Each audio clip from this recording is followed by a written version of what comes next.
In the summer of 1518, the streets of Strasbourg were already filled with fear. Food was scarce, disease was common, and many families struggled to survive.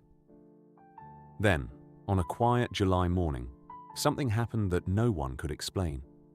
A woman named Frau Trophäa walked into the street and suddenly began to dance. There was no music, no celebration, no festival. She simply kept moving.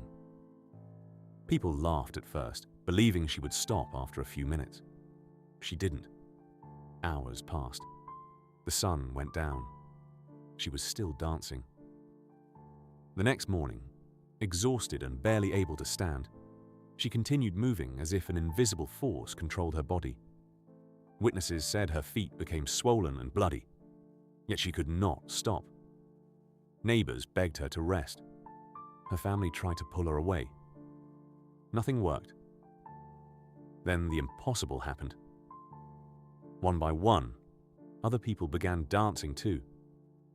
Within days, what seemed like one woman's strange behavior had become the beginning of one of history's most mysterious events. At first, the people of Strasbourg believed the strange dancing would end on its own. Instead, it spread. One neighbor began dancing, then another. Within a few days, dozens of men and women filled the streets, unable to stop moving. Some danced together, while others wandered alone through the city. Their families cried, priests prayed, and local doctors searched for answers, but nothing seemed to help. As the number of dancers continued to grow, fear spread even faster than the mysterious illness itself. No one knew how it started. No one knew how to stop it. The dancers barely slept. Many refused food or water because they never stopped moving. Their bodies became weaker every day, yet they continued dancing from morning until night. Some citizens believed the town had been cursed. Others believed evil spirits had taken control of the dancers. Whatever the truth was, Strasbourg was no longer watching a strange woman. The entire city was watching an impossible nightmare unfold before their eyes. By the end of July, the situation had become impossible to ignore. More people joined the dancers every single day. The streets of Strasbourg were filled with exhausted men and women who seemed unable to control their own bodies. Some danced in silence. Others cried while they continued moving. Many collapsed from exhaustion, only to stand up and begin dancing again a short time later.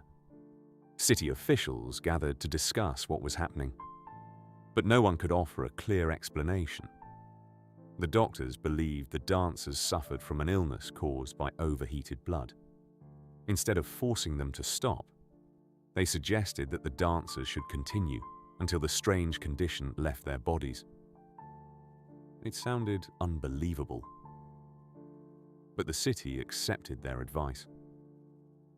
What happened next would become one of the most shocking decisions ever recorded during this mysterious event. Instead of stopping the dancing, the authorities decided to encourage it. The city leaders believed they were making the right decision. Doctors claimed the dancers suffered from overheated blood. According to their theory, forcing people to stop would only make the illness worse. The only solution was to let them dance until the strange condition finally disappeared. Officials ordered large wooden stages to be built in the busiest squares of Strasbourg. Musicians were hired to play from morning until evening. Professional dancers were brought into the city to keep the exhausted crowds moving. Instead of ending the strange epidemic, the plan made it even worse. More men joined. More women joined. People who had watched from the street suddenly found themselves dancing as well. Fear spread through every neighborhood. Families could only watch as their loved ones disappeared into the endless rhythm.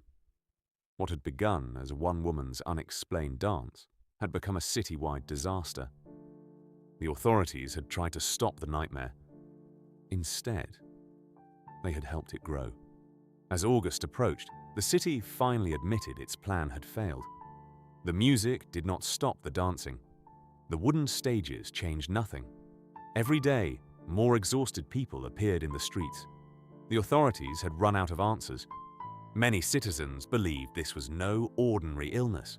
They believed the dancers had been cursed by Saint Vitus, a Christian saint who was said to punish sinners with uncontrollable movement. The city decided to try a different solution. The musicians were dismissed. The stages were taken down. Groups of dancers were sent to the shrine of Saint Vitus in the nearby mountains. There, priests prayed over them. Special religious ceremonies were held. The dancers were given blessed shoes marked with the sign of the cross. No one knew whether faith would succeed where medicine had failed. But slowly, the number of dancers began to fall. For the first time in weeks, the streets of Strasbourg became quieter. More than 500 years have passed since the dancing plague, yet historians and scientists still cannot fully explain what happened. One popular theory suggests the dancers were poisoned by ergot, a fungus that sometimes grew on rye. The fungus could cause hallucinations, muscle spasms, and strange behavior. At first, the idea seemed convincing, but many experts believe it cannot explain why hundreds of people danced for days or even weeks. Another theory points to mass psychogenic illness. According to this explanation, years of hunger, disease, and constant fear created overwhelming psychological stress. When one person began dancing, others unknowingly followed. Not because they wanted to, but because the human mind can react in extraordinary ways during times of extreme pressure. Neither theory answers every question, and after centuries of research, the dancing plague of 1518 remains one of history's greatest unsolved mysteries. Although many details remain uncertain, historians agree on several important facts. The dancing plague was real. It was recorded by doctors, city officials, and eyewitnesses who lived in Strasbourg during the summer of 1518. Official documents describe people dancing for days without stopping. They also confirm that the city hired musicians and built wooden stages in an attempt to solve the crisis. What remains uncertain is the true number of dancers. Some historical records suggest there were dozens. Others claim the number reached hundreds. The exact death toll is also unknown. Stories of people dancing until they died have been repeated for centuries, but historians still debate how many lives were actually lost. Even after hundreds of years, the surviving records leave just as many questions as answers. And that uncertainty is one reason this extraordinary event continues to fascinate the world today. More than 5 centuries have passed since that extraordinary summer in Strasbourg. The streets are quiet now. The music is gone. The dancers disappeared long ago. But the mystery never did. No modern investigation has been able to explain exactly why ordinary people suddenly began dancing without stopping. Was it a disease? A poisoned harvest? Mass psychological stress? Or something history has simply forgotten?